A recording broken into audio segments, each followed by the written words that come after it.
This is Greg here from meltingpress.com. This is the first installment of our Alternative Voices series where we talk to people who give us different perspective on everything from economics to politics to culture. Today we're joined by Professor Michael Hudson. He's a research professor in economics at the University of Missouri, Kansas City. He's also the author of The Bubble and Beyond is his latest book, and Super Imperialism, The Economic Strategy of American Empire, which I've read and is a brilliant read. You should go out and check that out. Professor Hudson, thanks so much for joining us today. Good to be here. Thank you. Professor Hudson, we're based here in Ireland, which is a country, as we both know, currently in economic ruin at the moment. Unemployment is 14%. Graduate unemployment is probably double that.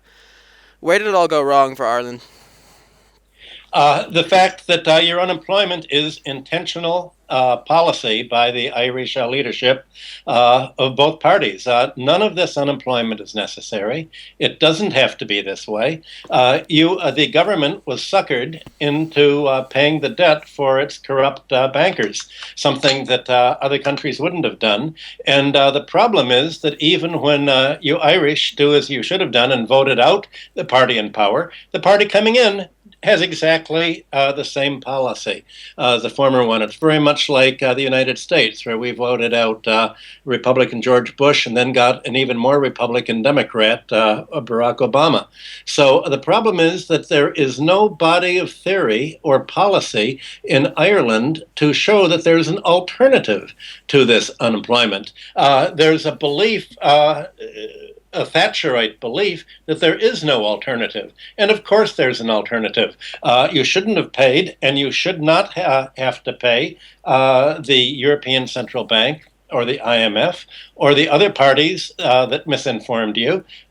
You should establish as a basic legal principle of international law that no country should be obliged to pay foreign debts at the price of driving out 10 to 20% of its population, at the price of austerity, and at the price of committing economic suicide. Nation states are not supposed to commit suicide. Ireland is committing suicide. Right. And Ireland really has been the poster child of neoliberal economic theory in Europe for probably a few decades now. Could you speak a bit to that, about the policy of low corporation tax attracting multinationals? Child. I always thought Latvia was the poster child. There's a few. Criminal behavior is the postal chart. That's pretty universal. The low corporate tax was simply an attempt to make Ireland into another Hong Kong, an international banking center, by having corporations park their cash there. Now, this would have worked if you did what Hong Kong did. And Hong Kong used this money to finance a huge real estate investment, a huge capital investment, and make money on it. Ireland attracted all this foreign capital by giving a tax break, and what did it do with it?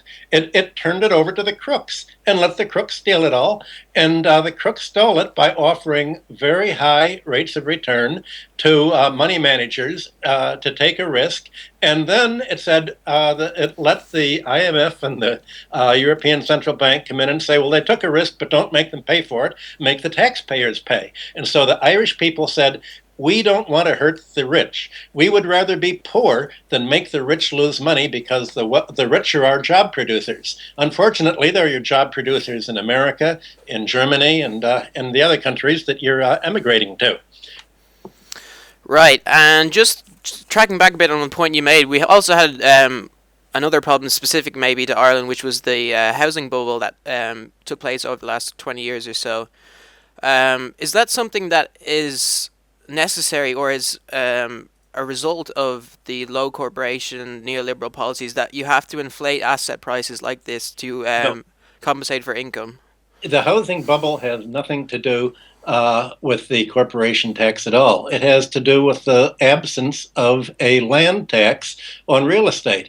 If the land value was taxed, then you would not have had all of this free rental income and the prospect for capital gain that was paid over. I mean, this is what Henry George wrote about the Irish land question back in 1880. great book. Just read Henry George on the Land Question, and you'll get everything you need to know about why Ireland should have had the tax base on the land instead of turning over all the rental income to banks that then essentially either lent it to crooks or stole it. Right, and as you said, the land value tax, which is a very interesting policy, which was proposed to the new government, Fine Gael government that came in afterwards. And instead of implementing a land value tax, they just implemented a flat property tax, which is regressive and in no way made any difference. And as we see, another property bubble may be developing at the moment, just like we see it in the UK. In the UK, it's mainly in London, and the property bubble in London is completely different. That's flight capital going into London property. I'm told that 80% of central London property is owned without a mortgage. So the London property bubble, property price gain, is not being fueled on credit. It's not debt leveraged at all. Most of the buyers, the Russian kleptocrats and the Hong Kong or Chinese entrepreneurs, are paying all cash for their apartments. So you can't compare Ireland's rising land prices to Britain's rising land prices. And outside of London, of course, there's a real problem because the rest of the economy is being pushed into depression by deciding that Britain doesn't need manufacturing. It was obviously a mistake to have the Industrial Revolution there.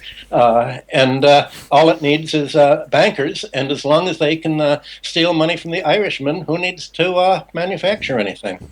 Indeed. Just we all know that you're a independent economist. You offer a different view, but one thing that was really striking during the Celtic Tiger here was that the entire profession of economists completely bought into it, and they completely sold the ridiculously flawed neoclassical models. Can you talk a bit, how the profession of economists kind of played their role in building all of this up? They're indoctrinated. The Chicago School basically had a means of promoting its economic theories. Not by there are two ways that the Chicago School pushed neoliberal theories. In Chile, they went down under the Pinochet regime and closed every economics department in the country that didn't teach their Chicago School. They assassinated labor leaders and they assassinated economists and professors and had a continent-wide terrorism campaign killing tens of thousands of intellectuals. They didn't have to do that in Ireland or America. In America, they gained control of the main refereed economic journals. And that means that in the United States, and probably Ireland and Europe too, in order to get promoted, when you're a graduate and you get your PhD and you want to go into teaching, you have to get promoted by publishing in a refereed journals. But the referees are all Chicago boys or Harvard boys or the neoliberals, and they are totalitarians. What the free market boys realize is you cannot have a free market without having utter totalitarian control. And that's what they've achieved. When the free marketers talk about a free market, what they mean is totalitarian control, and there is no alternative. So in the United States, they've dropped the history of economic thought from the academic curriculum. They've even dropped economic history from the curriculum. So you're not going to get any longer what you got, at least when I was in school 50 years ago, the history of rent theory, of price and value theory, the whole edifice of analyzing the distinction between earned and unearned income, economic rent and profit. All of this has been stripped away from the curriculum, and it does not appear in the economic journals. So what you really have in academic economics is junk economics. And I think you've had Steve Keen on your show, and he's written a book explaining much of that. And I've written on similar lines on international trade theory. Yeah, it's interesting that you mentioned Latin America, Michael, because in the last 20 years or so, we've seen a huge backlash to the, like you said, extremely violent neoliberal projects implemented there. Do you think it's possible that through similar grassroots movements here in Europe, that something similar could take place? Well, if you've read the newspapers recently, the United States has just gone into the Ukraine and has assassination squads murdering the Ukrainian leaders that do not want to push Ukraine along the neoliberal pro-European as opposed to Russian push. So yes, when they only kill when they actually have to, and when people actually listen to them. I don't think anyone's listening to them in Ireland, and I don't hear any discussion there. So I don't think there's any need for violence there because there's a herd instinct there of, as you say, adopting. You have the Stockholm syndrome. You've adopted the view of your oppressors, and as if somehow they'll be nice to you if you only will give more of the money to them. And you probably need another 60% of your population to emigrate before you realize that there may be an alternative. Indeed. What's really interesting, I think, about Europe in the moment is you talk about flaws in the free market, but the eurozone, the way they set up central bank system and tax harmonization and everything, surely it was destined to fail from the minute they thought of it. Of course it was, so it's not a failure at all. It succeeded. The success is impoverishing the working class. The Eurozone is an anti labor, essentially, class war. And the banks are winning the class war. Why do you call it a failure? It's reduced wages by 30%. It's caused mass unemployment. It's stripped away pensions. It's reduced labor to poverty. That's no failure. That's victory if you're a banker and a financier in the 1%. This is the victory of the 1% against the 99%. That's like saying that World War II is a failure because the Germans didn't win.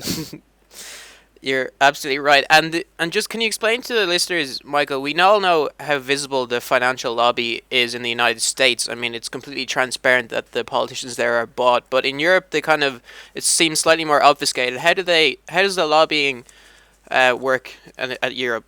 Largely through the educational system. I meet people in Latvia, Iceland, other countries that actually believe the neoliberal line because that's the only economics that they've ever been exposed to.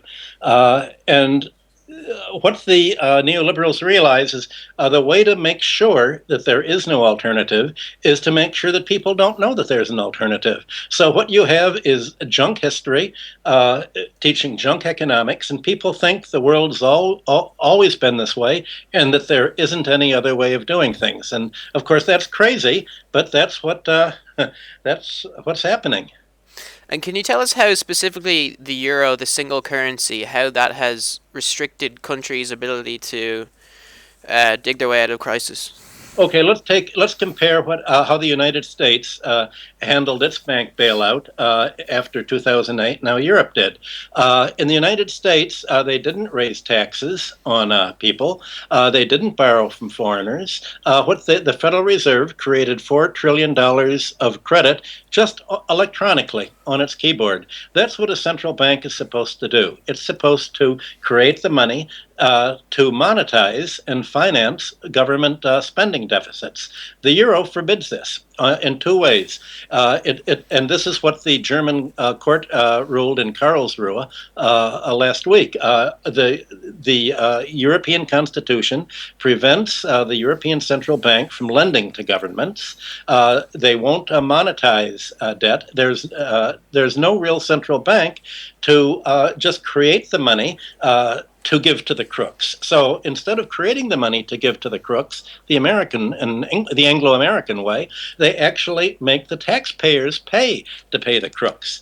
And this is completely unnecessary. You can just create funny money and give the crooks everything they want, and you don't have to tax the people and wreck the economy also. But in Europe, the aim is to wreck the economy. The aim is to say, instead of the central bank financing government spending, only commercial banks can do this at interest. So there's a huge transfer of interest to the commercial banks. And then when the governments can't pay, they go to stage two, and stage two is where the governments have to pay by selling off the public domain, the land, the natural resources, the forests, the ports, the electrical systems, the natural monopolies and the infrastructure, the roads and the bridges, and the economy's turned into a toll booth economy. And so you're going very rapidly back to feudalism. And that's where Ireland is going. It's going back to the 14th century quickly. Right, and well, I think it's really interesting as well is that we've seen a kind of separation in capitalism. There's the traditional capitalism of, the worker and the factory owner, but now what we've seen is the rise of a financial class, which is even harmful to the traditional capitalists themselves. That's right. Instead of industrial capitalism, if you look at what writers wrote in the 19th century, everybody from Marx to the business school people all expected the destiny of industrial capitalism was going to be to bring finance out of the medieval period into the modern period and to make banks serve the industrial system. That's what the Saint-Simonians were in France, the idealists of the 19th century who developed the whole idea of investment banking. It's what the Reichsbank and the large German banks did. It's what Japan did after World War II, simply because they didn't have any other money except the ability to create their own credit through industrial banking. And instead, nobody expected that somehow finance capitalism would dominate and ultimately stifle industrial capitalism. And yet that's exactly what's been happening. And the fact that nobody, all of the futurists, even the socialists and the left-wingers, were optimists about capitalism. They all thought it was going to evolve naturally into socialism under gradual increasing government role in the economy to provide infrastructure and monopolies and banking. And instead, you have governments being carved up. And that's what neoliberalism is. It's really neo-feudalism. It's a dismantling of democracy. It's a dismantling of democracy in favor of a financial oligarchy so that you can rule by appointing proconsuls and technocrats, such as you have in Italy under Monti or in Greece under Papademos. You have really a rolling back of history and of the Enlightenment. And if you're curriculum and the college and your religion and the popular press doesn't even talk about the Enlightenment and about the history of thought, then you're not going to realize that what's happening is a rolling back of the last 500 years. Right, and it's really made democracy completely redundant for the most part. I mean, people aren't going to be able to vote their way out of this, sure, aren't they not? Well, in America, they are able to vote. You can vote yes, yes, please, and yes, thank you. The question is, what are they going to vote about? And in Ireland, both of your parties really are all in agreement that you have to pay the crooks and you have to sacrifice your economy to paying these debts. And as long as there is no alternative party, like there is in Greece with the Syriza party or in Latvia with the Harmony Center, then there's not going to be any alternative except to learn Chinese and immigrate. And if an alternative did come along, Professor Hudson, what would be a little sketch of a plan for their economic policy? Would you leave the euro? Would you create a new currency? What would you do? If the euro, as long as the eurozone has no central bank, it's not really integration. The only way that you can have a United States of Europe is to have a common tax policy and a common monetary policy. You remember what the American Revolution was about: no taxation without representation. Right now, that's not the case. Unless there's real political integration, which I don't see, then all the eurozone is now is not the peaceful socialist, social democratic view that it was 50 years ago. It's an anti-labor, pro-financial view of class war. And there's no way that you can remain in that kind of a Europe. And there doesn't seem to be a discussion that there's another kind of Europe, the kind of Europe that was meant in the 1940s and 50s. Right, and the European political class is interesting. Are working really hard to kind of emphasize the unifying nature of Europe and everything. But what they don't realize is that they're creating the same conditions post World War I that led to World War II. I mean, we all know what happens when capitalism fails. It's not pretty.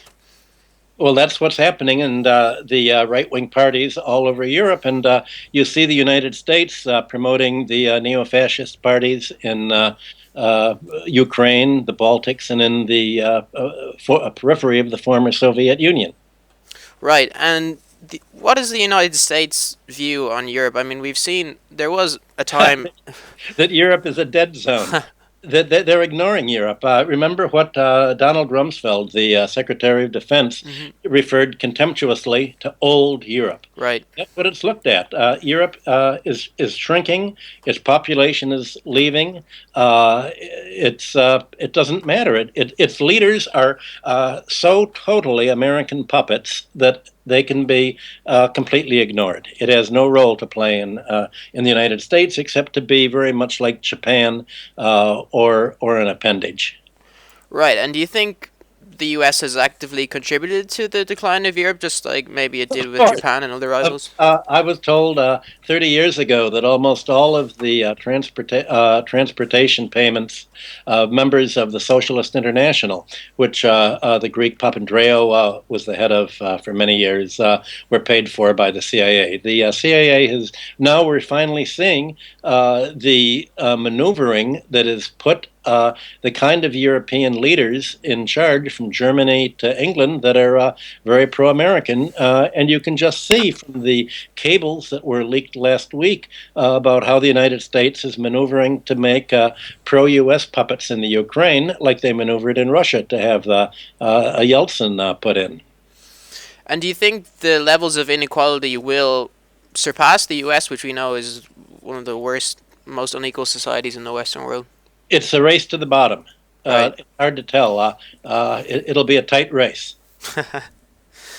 You've written extensively about the U.S. and it's funny. I think the U.S. might be the first empire that's really never been called as much by the people living there. Do you think how has the U.S. managed to obfuscate the fact that it's the biggest global superpower to By most of the its fact that citizens? people don't understand the balance of payments and the nature of the monetary system.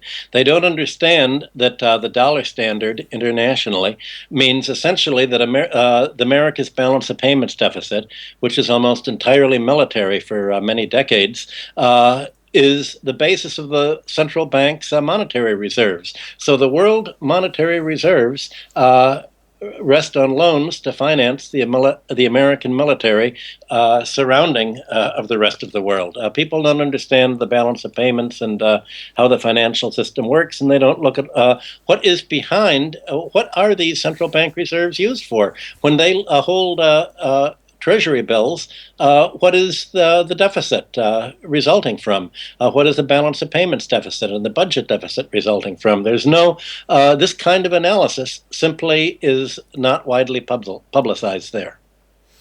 Right, and what we've seen really also is the kind of the corporatization of the media in the United States. I mean, I spent the last 2 or 3 years studying there, and it really is amazing the levels of disinformation that are passed off as news. And of course, news over there is massive corporations. It's completely controlled by the same people we're talking about. That's right. The internet, fortunately, is an alternative. And there are wonderful sites like Naked Capitalism and Counterpunch are my favorite sites. But you get such a biased view. This week's The Nation magazine has an article by Stephen Cohen and the disinformation about Russia, all of the anti Russian propaganda that you get from the New York Times and the Washington Post and the seemingly objective press that really isn't objective at all. Right, and it's shifted so far right that people in your profession, someone like Paul Krugman, who would have been considered a fairly moderate voice maybe 30 years ago, maybe even a centre right Republican voice, they won't even implement his, very kind of cosily liberal economic policies. Uh, well, there is a kind of Keynesianism, but it's only Keynesianism for the 1%. Right. Exactly. And is there anyone you see? I mean, there's obviously yourself, maybe people like Richard Wolff, David Harvey. Do you see who else in the economics profession do you think is speaking truth? Well, the ones you mentioned, certainly. I had dinner with David Harvey the other night, Steve Keen, Dirk Besmer in Holland, and there are not that many people. There's no, none of us are funded by an organization that is putting together an alternative national income accounts or bank account or financial accounts, and we can't spend our life as key punch operators, so that nobody there. We thought that there would be self-interest among debtors to back our analysis, just like Keynes's analysis was Right. backed in the 1920s. But there aren't any. And that there seems to be such a dispirited, depressive feeling among debtors that there's very little that we can do besides, talk to people like you and other sites, and write our books. So what's just before we let you go, Professor Hudson? We know you're probably very busy. What's the future do you think for Europe? Next 5, 10 years, is it going to collapse or will it continue on It'll bleeding be its citizens? it'll be a slow crash. Okay. It will be shrinking and shrinking and shrinking, because so far it would only crash if people saw there would be an alternative, and if there was, the banking system would threaten to shut down and cause a crisis, close the ATM machines and stop the credit cards. They would create a crisis to say, "See, you need us." That's what the governments have let the banking and financial system get a stranglehold on them. And there's no question that Europe has to be willing to buck this counter revolution, you could say, or counter enlightenment. And the only way this can be done is by a broad popular movement. And it's almost like what in America used to be called the Great Awakening, great moral waves of new understanding, such you had in the progressive era of the 1890s, and then again in the 1930s.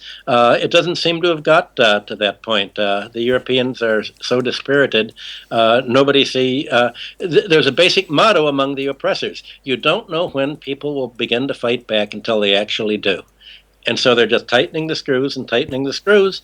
Latvia was a cruel experiment to see how far you could reduce living standards, and there doesn't seem to be a limit. Right, and I think maybe part of the problem is, as we discussed earlier, the separation between financial capitalism and industrial capitalism.